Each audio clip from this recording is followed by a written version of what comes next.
from Urchfab. Today I'm going to be trying another set of wheels on. Not a fan of these wheels. A few people said to just paint them different colour, but it's the wheels themselves I'm not massively keen on. I really did like the original wheels I had on there. So to sort of go to, you know, to put something I wasn't keen on the car, I don't know, I think the wheels are kind of like the finishing part of the car, so you can't really put something you don't really like on a car that's, you know, you've spent so much time working on. But the issue I've had with getting wheels is getting a 15-inch wheel that will fit over the brakes on this car, because this model of MX-5 had the bigger brakes on it, and it came with a 16-inch wheel on it, and I really didn't want to go any bigger than a 15. So that's been the issue, finding a wheel that will fit over the brakes. I've had people recommend a few different places. You know, a couple of British companies that make really amazing like three-piece, like proper motorsport wheels, which definitely would have finished it off nicely, but 1,500 quid on a set of wheels at the minute just wasn't really doable. So I basically had a few different sets of wheels that I liked the look of, which I was trying to find the information as to whether they would actually fit and get some measurements from people. I ended up just sort of going from pictures that I could see. So I found a set of wheels that I'm pretty sure will fit, and then as soon as I'd bought them, I did have other companies come back to me with some actual measurements, but I'd already bought these, but they're junk.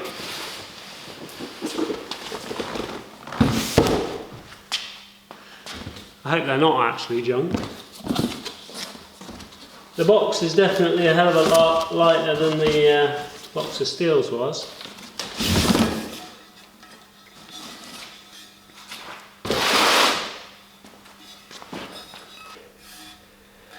Just from looking at some pictures, I could see that these had a flat barrel on the inside all the way up to the edge here, whereas the rotors had a big dip that sort of caved in here.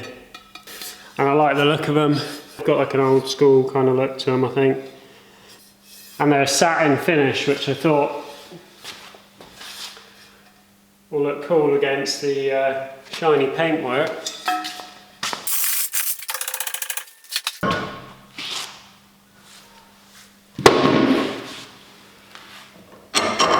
Should be able to do away with those now.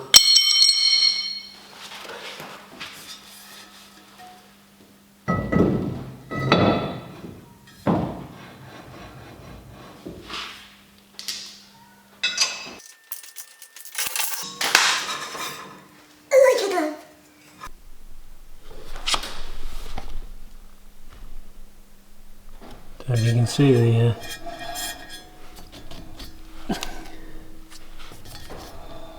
couple of mil gap, but that's on there with no spacer, so that's good.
I really like the satin silver with the gloss, and it matches all the kind of brushed aluminium bits on it. It matches the fuel cap.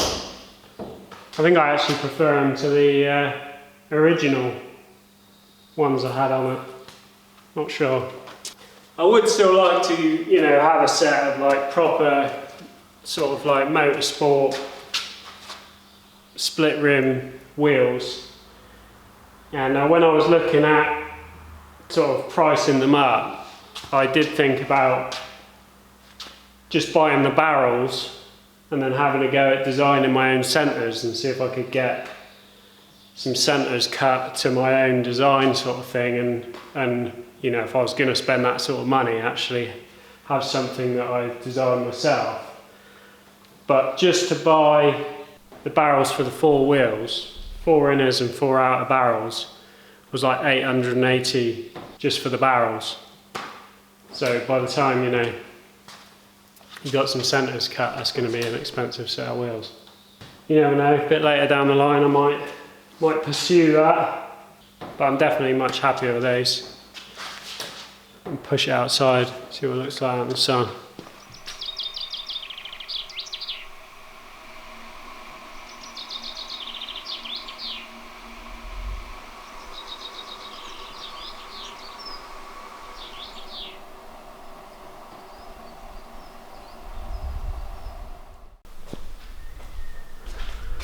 Another little job that I've done is I got my fuel line all run.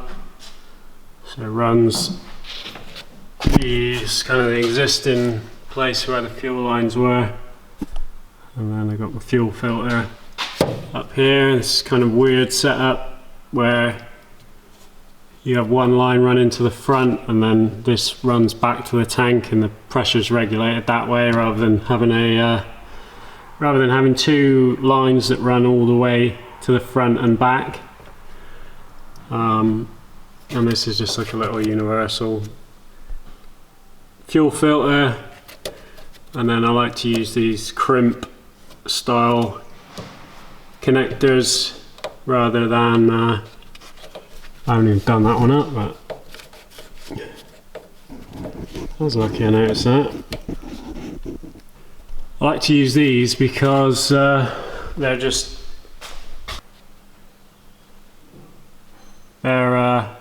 better, safer. They're like lined all the way around the inside, so when you crimp that outside piece you get an even squish on the tube, whereas like a a Jubilee clip, or even the ones of these that don't have that, where they just crimp and they don't have that inner piece, you don't know that you're always getting an even sort of crimp on it. And then when you want to change the filter, you literally just snip them off with a set of side cutters and put a new one on. That's the fuel system's all sorted other than the wiring to it. So that's another little job ticked off. Just connects up to the factory connections in the back of there, and then that cover goes back over the top of that. So all the fuel system's sorted. I had a couple of people message me panicking that I had blocked the breather in this.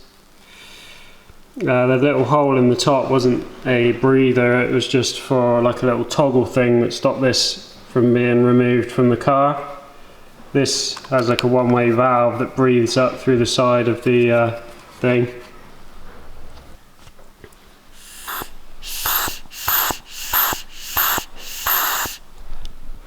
Don't know if you can hear that, but that's the little valve opening when I'm sucking through there. So it's a one-way valve basically, and then you've got another breather on the actual tank end as well.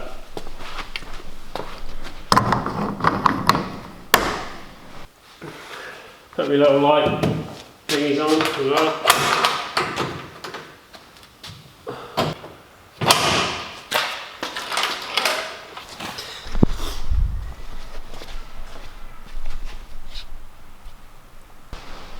And then this thing was mounted, can't remember, down there somewhere to the engine or somewhere.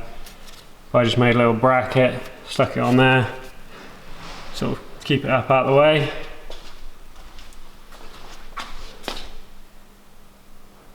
So I need a piece of tube or something and make a little air inlet, and then have an air filter over here as well. That's another job needs doing.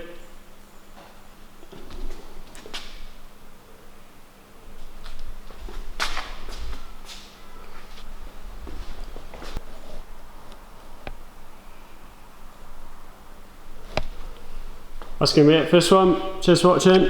See you on the next one.